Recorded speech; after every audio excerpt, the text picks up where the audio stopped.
Oke, selamat petang ya. Good evening, everybody of student of decision making subject. Selamat petang atau menjelang malam ya untuk mahasiswa mata kuliah pengambilan keputusan pada kuliah terakhir sebelum UTS ini.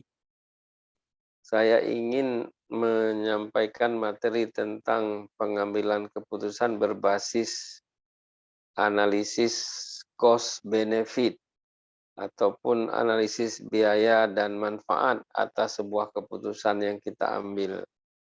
Sebagaimana kita ketahui bahwa setiap keputusan yang kita ambil itu selalu berimpak pada banyak hal, baik kepada orang yang menerima keputusan yang kita buat maupun konsekuensi yang harus kita terima dari kita yang membuat keputusan. Di samping itu, keputusan yang kita buat, yang kita tahu setiap jam, setiap minggu, setiap bulan, bahkan setiap semester kita buat keputusan, saat ini itu berimpak untuk masa hadapan.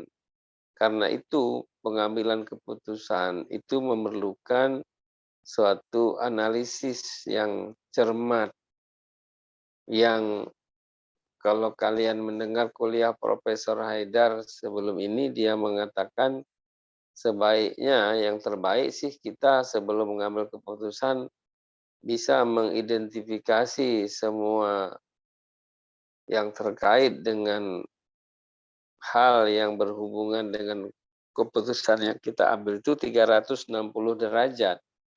Artinya kita bisa menganalisis dari segala sisi sebelum keputusan itu dibuat.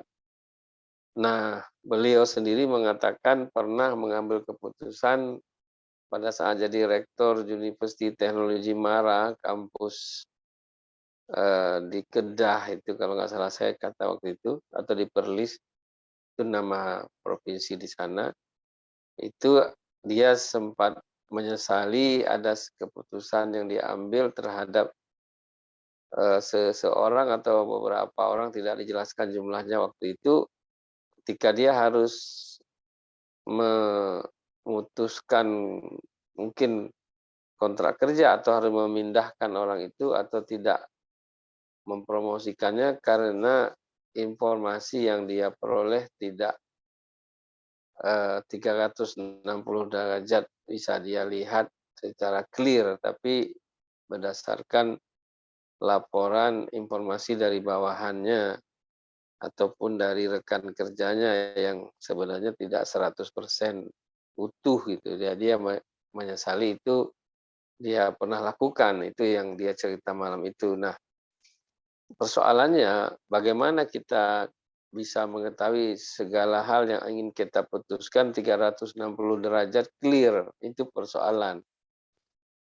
Karena kita tidak menguasai semua hal informasi, kadang-kadang ada yang ditutupi oleh pihak tertentu, dalam hal ini yang terkait dengan kita dalam lingkungan kerja kita ataupun di luar lingkungan kerja kita. Salah satunya yang harus kita mampu adalah menganalisis ini antara biaya, cost, dan manfaat atas keputusan yang kita ambil. Di sinilah disebut dengan cost opportunity analysis. Ya. Analisis berdasarkan biaya maupun manfaat yang kita peroleh atas pengorbanan biaya tersebut.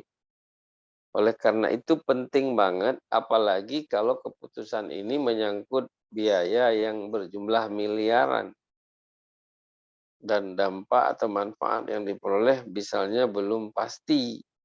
Nah, ini kan sebuah situasi yang tidak mudah. Oleh karena itu, seringkali juga analisis cost and benefit ini kadang tidak bisa dilihat manfaatnya dalam jangka pendek, sehingga cenderung para pengambil keputusan disalahkan atas keputusan yang diambil karena nyatanya tidak berimpact pada waktu yang current atau saat tersebut. Tapi seringkali yang bersifat strategis itu justru baru dirasakan ketika sekian waktu berlalu, hal tersebut yang tadinya dipandang negatif ternyata justru memberi kontribusi positif yang jauh lebih besar dari pengorbanan atau cost yang di-invest atau yang dikeluarkan. Jadi cost and benefit ini merupakan suatu proses perbandingan biaya yang dikeluarkan dan diperhitungkan dengan manfaat yang akan diperoleh yang berdampak pada masa depan bisnis bagi yang berbasis perusahaan ya. Tapi bagi yang berbasis non bisnis maka impact-nya bisa impact sosial, bisa impact politik ya. Nah, jadi di sini yang terpenting adalah apa pengorbanan atau cost ini tidak hanya sekedar berapa uang yang harus kita keluarkan dan berapa pengembalian atau return yang akan kita peroleh. Cost bukan hanya itu, tapi juga menyangkut waktu, juga menyangkut resource yang lain.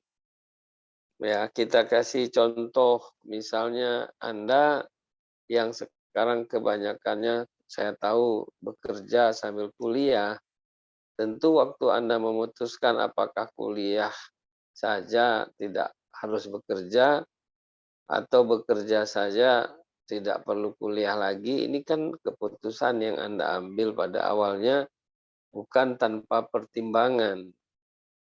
Nah, di sini Anda mengalokasikan sejumlah gajinya tiap bulan untuk membayar uang kuliah.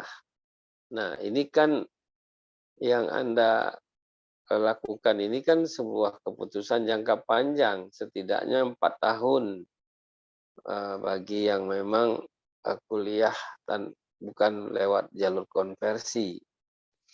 Nah, jadi di sini sekali lagi saya ingin menyampaikan bahwa cost and opportunity analysis ini menyangkut banyak hal. Kalau di dalam bisnis itu ada biaya langsung, misalnya soal ongkos kerja. Artinya kalau kita mendapatkan satu order pekerjaan yang diminta dengan deadline yang pendek ya. Nah, kita ini kan memerlukan bahan bakunya, bahan membantu produksinya, tenaga kerja dan sebagainya. Nah, pertanyaannya, misalnya ini kita dikasih order untuk ngerjain satu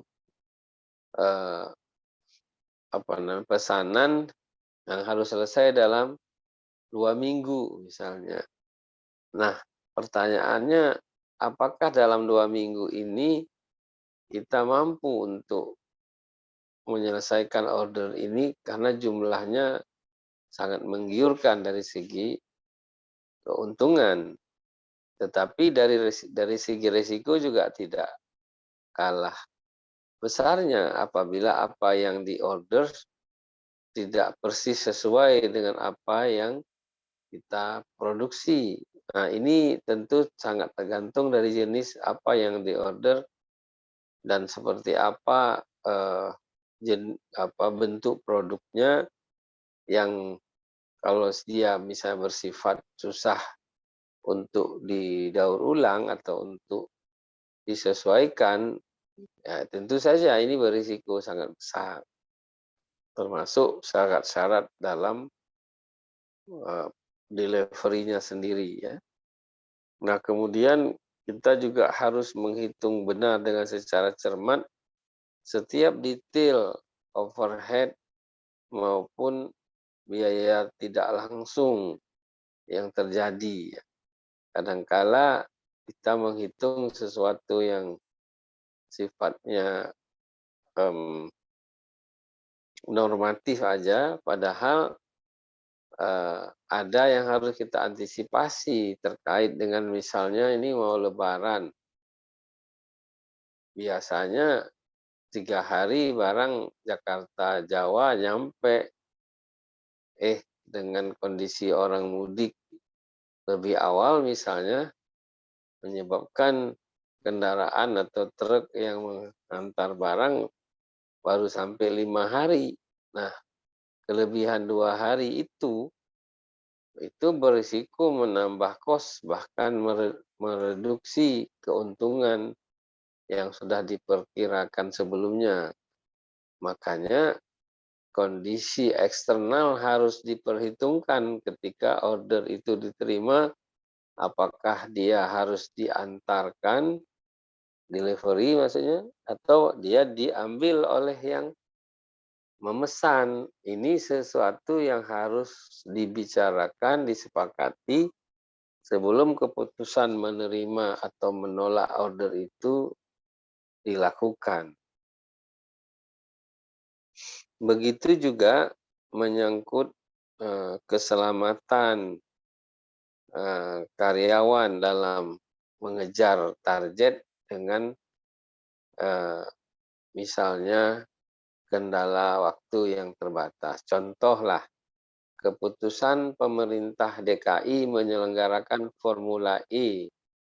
Itu kalau Anda lihat gonjang-ganjing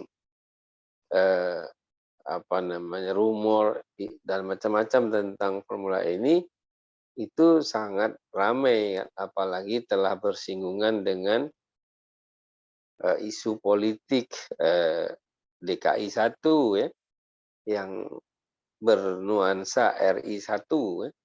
Sehingga keputusan penyelenggaraan Formula E yang pernah kita dengar mau di Monas, kemudian pernah juga mau di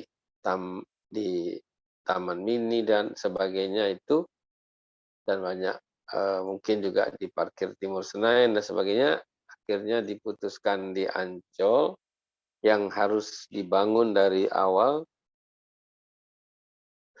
dalam waktu yang tidak terlalu panjang untuk membangun sebuah infrastruktur. Tapi keputusan sudah diambil, maka semua risiko harus diminimalisir untuk tujuan membangkitkan ekonomi DKI sekaligus sebagai ibu kota negara sekarang ini yang masih belum serah terima kepada yang Kalimantan nanti. Sehingga selesai COVID ini, Formula E ini diharapkan menjadi sebuah stimulus yang membuat perputaran ekonomi kembali normal after COVID. Ini keputusan yang tidak mudah bagi Gubernur DKI, misalnya begitu ya. Nah, kemudian cost dan benefit analysis ini juga menyangkut soal yang terkait dengan proses. Misalnya ada sebuah kegiatan yang kita bisa menghitung keperluan waktu maupun tenaga kerja atau budget dalam proses produksinya. Tapi ada yang terkait dengan eksternal faktor, misalnya nih soal perizinan, ya kan. Kemudian soal apakah terjadi cuaca tertentu yang ekstrim enggak pada waktu dekat ini. Atau kemudian ada pula agenda demo misalnya yang bisa mengganggu berbagai hal. Nah, ini semua ada resiko-resikonya. Nah, saya ingin menyampaikan pengalaman pribadi saya sendiri dalam pengambilan keputusan setidaknya 3 titik penting ya. Yang pertama dulu ketika saya menerima tawaran kerja dari 3 pihak pada masa saya selesai kuliah, kebenaran, saya tidak pernah membuat sebuah surat lamaran kerja pun sejak saya selesai kuliah karena saya yang diminta atau diundang untuk bekerja atau menyampaikan, apa namanya itu, CV untuk, masuk ke dalam satu, eee, organisasi bisnis. Satu waktu itu bank BNI, kebenaran saya punya keluarga di sana. Kemudian satu lagi di perusahaan, eee, BUMN, tetapi BUMN ini boleh dibilang tidak progresif. Nah, yang satu lagi malah perusahaan baru, yang baru ada namanya, baru ada akte dan sebagainya, tapi belum mulai sama sekali. Nah, saya malah memilih yang terakhir ini, karena ini memulai dari nol, dan itu saya paham bahwa ini bukanlah, eee, comfort zone ya, jadi harus berjuang sendiri, mengupayakan supaya, bisnisnya bisa berjalan karena masa depan saya ada, eee, sesuai dengan perkembangan bisnis yang saya ikut di situ, yang langsung pada hari pertama saya bekerja sudah sebagai manajer langsung. Saya nggak pernah kerja sebagai staf atau karyawan. Nah, di sini prinsip saya adalah lebih baik menjadi kepalanya semut daripada ekor gajah, gitu. Jadi kalian kalau bekerja besok, jangan selalu melihat perusahaan yang udah established, yang udah settle, baru mau kalau diterima di tempat yang biasa, kayak menganggap nggak prospek ataupun ya memandang sebelah mata. Itu sebuah hal yang tidak selalu benar. Sebab apa? Kalau Anda masuk ke perusahaan yang udah established, yang udah besar, Anda datang tidak menggenapkan, Anda pergi tidak mengganjilkan. Artinya ada atau tidak adanya Anda di situ, toh company itu tetap berjalan. Nah, kalau itulah, eee, Anda punya posisi, maka kehadiran Anda di situ sebenarnya bukanlah sesuatu yang penting bagi mereka.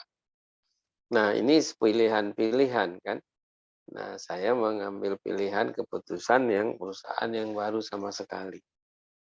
Tentu saja pada waktu itu, saya harus berjuang dengan sangat keras ya, waktu itu kebenaran itu perusahaannya bergerak di bidang, eee, cut flowers, jadi itu perkebunan bunga yang, sebagian diimpor dari Belanda, dari Selandia Baru, juga ada yang dari, eee, sebenarnya ini, eee, bukan langsung dari Israel ya, tapi ini ada perantara dagangnya yang di Singapura ya. Nah, jadi ini yang, eee, saya lakukan di awal sehingga bisa mensuplai semua hotel-hotel bintang 4, bintang 5 seluruh Jakarta, itu awal-awal. Ya, kemudian yang kedua, decision yang paling penting juga adalah ketika mau berumah tangga. Jadi, sudah saya buat planning bahwa akan berkeluarga pada umur 27 tahun. Nah, kalian ini kan sekarang umurnya mungkin 20-an kali ya.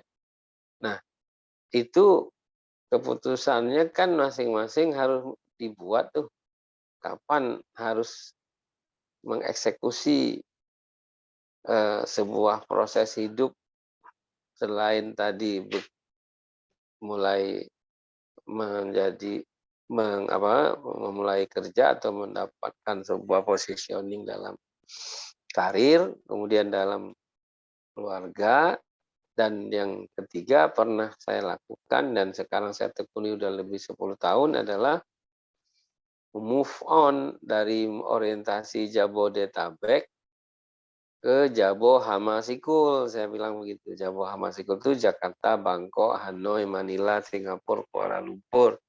Itu yang saya lakukan lebih 10 tahun terakhir setelah saya tidak lagi memegang jabatan struktural di Institut Setiami. Karena sudah saya lakukan dari tahun 97. Ya, jadi saya di Setiami itu sudah 24 tahun. Nah, jadi 12 tahun pertama boleh dikata saya di dalam mengembangkan Institut Setiami di Jabodetabek. Nah, paruhnya lagi saya move on ke ASEAN. Itu pengambilan keputusan itu memberikan impact bagi saya yang sekarang menjadi founders CEO ASEAN Lecturer Community, yaitu komunitas dosen-dosen seluruh Asia Tenggara.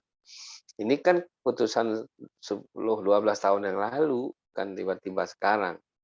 Nah, jadi di sini kita memperhitungkan apa cost dan opportunity. Nah, kembali ke tadi misalnya Anda memutuskan kuliah sambil kerja dengan mengalokasikan sebahagian gajinya untuk membiayai mendanai kuliah.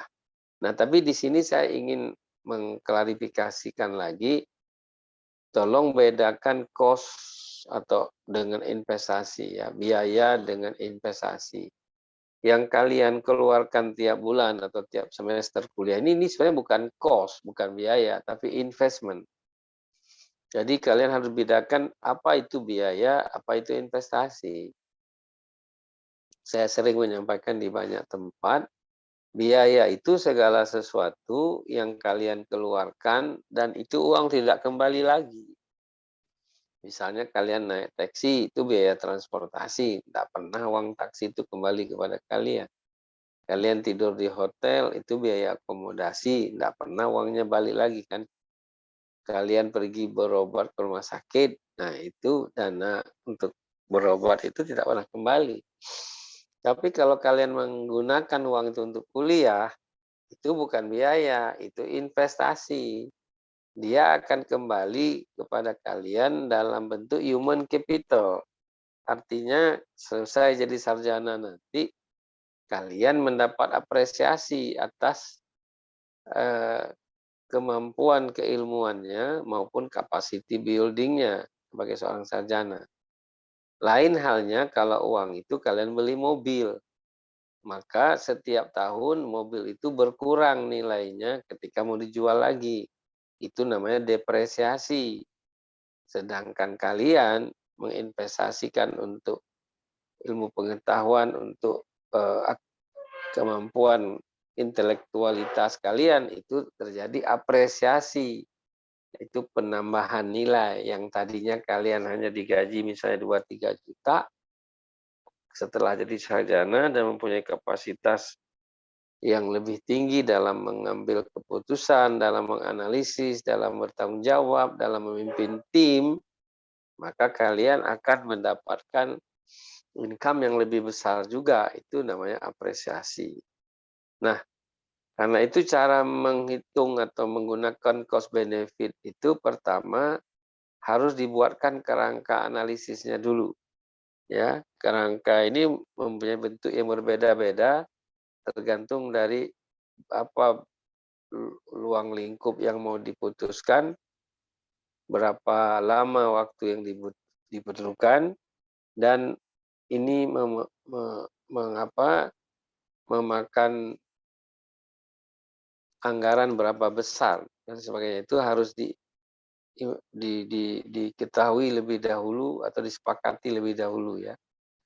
Kemudian kita mengidentifikasi apakah ada kemungkinan terjadi deviasi ataupun apa ya, kelenturan ataupun elastisitas dari biaya-biaya yang sekarang berharga segini, apakah mungkin 6 bulan lagi harganya masih segitu ketika proyek itu mau kita handle atau kita tangani atau kita lakukan atau kita laksanakan di lapangan misalnya. Ini kan perlu perhitungan inflasi dan sebagainya ya. Apalagi menyangkut biaya yang terkait bahan baku ya, sebentar-bentar sudah terjadi kehebohan, misalnya tiba-tiba minyak goreng hilang di pasar, padahal misalnya produksi Anda banyak berhubungan dengan goreng-menggoreng, misalnya makanan lah, misalnya gitu kan. Satu saat dulu tiba-tiba semen susah didapat di toko-toko bangunan, nah, padahal Anda berurusan dengan properti misalnya. Ini persoalan-persoalan yang kita harus mempunyai network, harus mempunyai relasi yang memungkinkan kita terproteksi oleh akibat-akibat yang ditimbulkan untuk keperluan produksi yang kita putuskan untuk kita terima dari pihak ketiga misalnya ya. Nah, intinya analisis berbasis cost dan benefit ini harus bisa kita lihat dari sisi bahwa benefit itu mestinya minimum 3 kali dari cost yang kita keluarkan. Kenapa? Ini tidak common sense ya, ini tergantung jenis usaha. Karena apa? Karena kalau terjadi sesuatu yang bersifat resiko peningkatan harga-harga, taruhlah menjadi 2 kali lipat, kita masih ada 2 space lapisan lagi yang memungkinkan kita tetap masih memperoleh keuntungan. Tapi kan ini semua kemampuan kita meminimize cost yang semula kita membuat perhitungan-perhitungan secara normal atau normatif, harus mampu kita daya gunakan secara lebih efektif dan efisien. Jadi misalnya saja sebuah rumah dibangun dengan ukuran tertentu memerlukan waktu 8 bulan.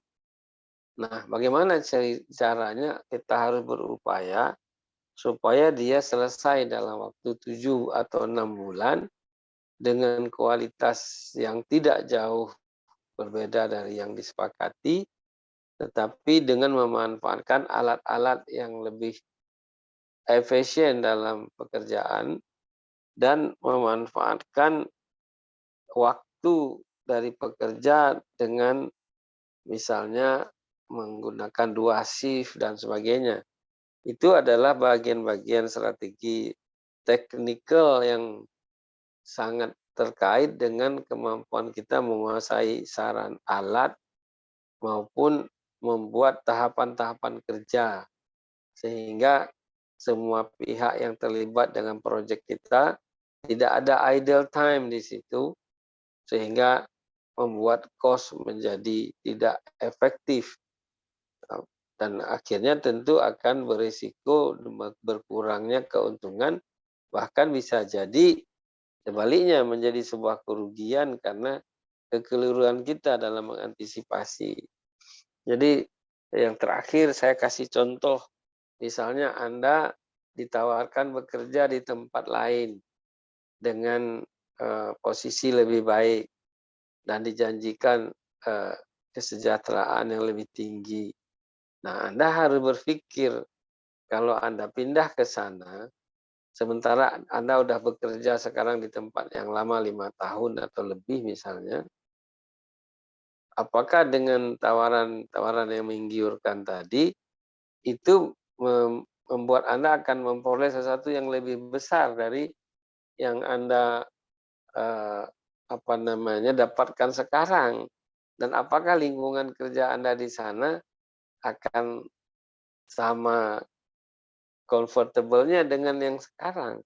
Ini kan harus dihitung dengan cermat, sehingga melepaskan yang satu untuk mengambil yang lain, ini harus tidak bisa simsalabim, abrakadabra, karena berisiko untuk masa depan Anda sendiri.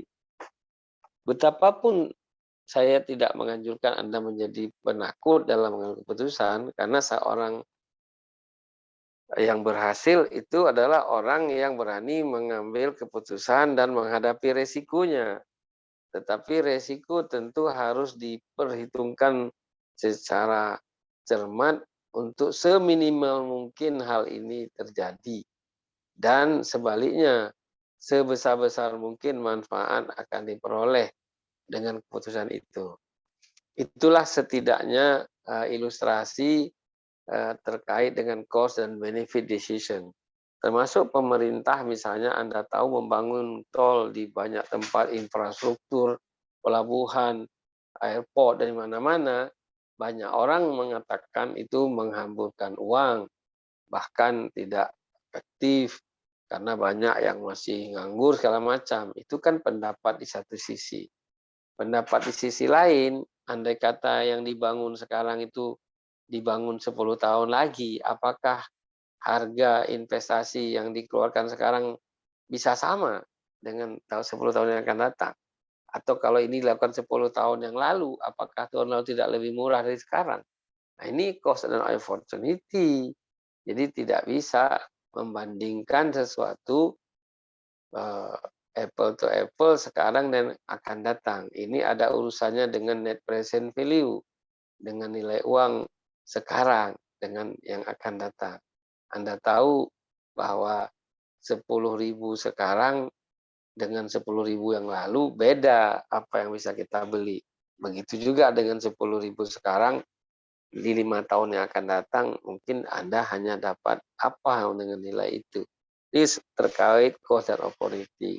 Saya kira itu saja yang saya berikan secara praktis, sedangkan yang lebih teoritis silahkan dibaca di materi yang sudah diupload oleh tim dosen bersama saya, Kang Indah Gumilang, yang karena belum terbuka SSO-nya hari ini, ada yang terlewat barangkali pada hari ini Senin 20, 18 April, maka silahkan dibaca di apa itu di grup WhatsApp yang sudah di-share tadi, dan Anda bisa lihat nanti juga di SSO setelah di-upload di sana dengan IT Stiami akan mengopennya. Saya kira demikian. Selamat mempersiapkan diri menjalani UTS. UTS ini ternyata harus Anda lalui dalam 2 tahap karena akan terjeda oleh Lebaran ataupun libur menjelang Lebaran sampai ke after Lebaran. Baru di tanggal 25 Mei nanti Anda akan kembali ke kelas atau ke perkuliahan sesuai dengan schedule yang sudah dibuat. Untuk yang berpuasa, saya ucapkan selamat meneruskan puasa dan tingkatkan banyak amal dan sedekah Anda menjelang 10-15 hari terakhir ini.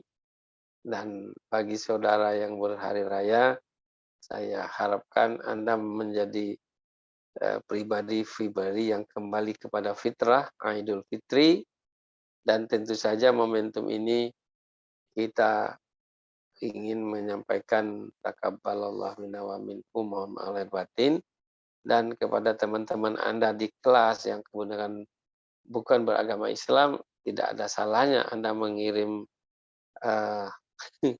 mengirim lontong ya, atau mengirim apa tuh lebaran, kue lebaran ya. Jadi kita sesama warga negara Indonesia, sesama manusia tidak larang untuk saling berbagi, menyampaikan hadiah, apalagi teman sekelas. Apa salahnya datang ke rumah kalau mau disajikan lontong sayur atau ketupat, why not, gitu ya. Thank you, daun sirih, daun kayu, terima kasih. Thank you, Kang Indah and the student.